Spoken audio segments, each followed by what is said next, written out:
Assalamualaikum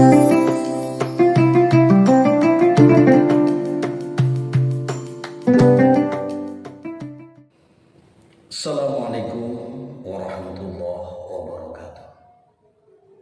Bismillahirrahmanirrahim. Alhamdulillahi rabbil alamin. Wabihi nasta'inu ala umuri dunya waddin.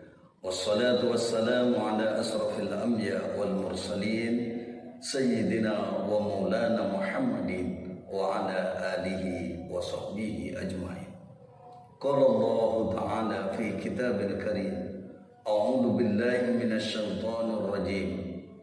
Ya ayyuhalladzina amanu taqullaha wal tanzur nafsum ma qaddamat lighad wattaqullaha innallaha khabirum bima ta'malun.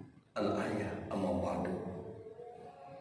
Kepada para alim, para ulama yang senantiasa kami taati, kepada Bunda Karomah Fidi Astuti SPD MPD selaku Kepala Sekolah SDN Wiyung 1 Surabaya yang kami hormati, segenap Dewan Guru beserta tenaga kependidikan yang kami hormati, wali murid beserta anak-anakku sekalian yang senantiasa kami cintai dan banggakan. Syukur alhamdulillah pada kesempatan malam hari ini kita bersama-sama masih ditakdirkan oleh Allah Subhanahu wa ta'ala dalam keadaan sehat walafiat, sehingga kita bisa melaksanakan puasa Ramadan dan beserta amalan-amalan Ramadan yang penuh dengan keberkahan ini. Pemirsa yang dirahmati oleh Allah Subhanahu wa ta'ala, Rasulullah Muhammad sallallahu alaihi wasallam menyampaikan sebuah hadisnya adalah dari Ibnu Mas'ud radhiyallahu anhu, menyampaikan bahwa ada 3 amalan yang dicintai oleh Allah Subhanahu wa ta'ala. Yang pertama, amalan yang dicintai oleh Allah Subhanahu wa ta'ala adalah as-salatu 'ala waqtiha. Salat tepat pada waktunya. Salat tepat pada waktunya ini mempunyai keutamaan yang banyak dan luar biasa. Sampai-sampai disampaikan oleh Rasulullah sallallahu alaihi wasallam di dalam hadisnya yang diriwayatkan oleh Ahmad bin Abdullah bin Umar, beliau menyampaikan bahwa siapa yang mau melaksanakan sholat tepat pada waktunya, maka Allah Subhanahu wa ta'ala kelak di akhirat nanti akan memberikan cahaya, akan memberikan petunjuk kepada orang-orang yang betul-betul mau melaksanakan sholat tepat pada waktunya. Namun sebaliknya, bagi orang yang meremehkan sholat, bagi orang yang tidak mau melaksanakan sholat tepat pada waktunya, maka Allah Subhanahu wa ta'ala kelak di akhirat tidak akan memberikan cahaya, tidak akan memberikan petunjuk. Dan mereka yang tidak mau melaksanakan sholat tepat pada waktunya, nanti di akhirat akan dikumpulkan dengan Qarun, dengan Fir'aun, dengan Haman, dan lain sebagainya.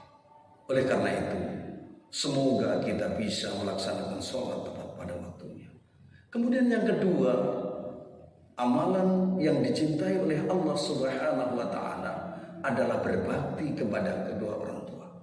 Berbakti kepada orang tua adalah perbuatan atau ucapan yang kita lakukan secara ikhlas kepada kedua orang tua kita. Oleh karena itu, hadirin pemirsa yang dirahmati oleh Allah, senyampang kita masih hidup, barangkali orang tua kita masih hidup, maka berbaik-baiklah kepada orang tua kita yang masih hidup. Berbicara dengan sopan santun. Bantulah ketika mereka perlu bantuan. Tolonglah ketika mereka butuh pertolongan. Dan kita senantiasa mendoakan beliau agar supaya diberikan kesehatan lahir maupun batin. Kita doakan kepada Allah Subhanahu wa ta'ala agar orang tua kita diberikan kekuatan, diberikan petunjuk, diberikan bimbingan, betul-betul menjadi hamba Allah Subhanahu wa ta'ala. Bagi orang tua kita yang sudah wafat, tidak berarti kita tidak bisa berbuat baik kepada orang tua kita. Kita berdoa kepada Allah, mendoakan orang tua kita yang sudah wafat itu. Ya Allah, ampuni segala dosa kedua orang tua kami ya Allah. Terimalah segala amal baiknya ya Allah. Dan tempatkan di tempat yang terindah di sisimu ya Allah. Itu doa-doa anak yang soleh, anak-anak yang solehah. Senantiasa berdoa kepada Allah agar supaya orang tuanya diberikan tempat yang terindah di sisinya, yaitu surganya Allah Subhanahu wa ta'ala. Kemudian amalan yang ketiga yang dicintai oleh Allah itu apa? Rasulullah menyampaikan bahwa amalan yang dicintai oleh Allah Subhanahu wa ta'ala yang ketiga adalah jihad fisabilillah. Jihad tidak hanya berarti perang. Jihad saat ini sesuai dengan masanya kita saat ini, kita jihad, kita berjuang untuk mengentas kemiskinan, kita berjuang dengan belajar sungguh-sungguh agar kita menjadi orang-orang yang cerdas, orang-orang yang pintar. Itu juga termasuk jihad fisabilillah.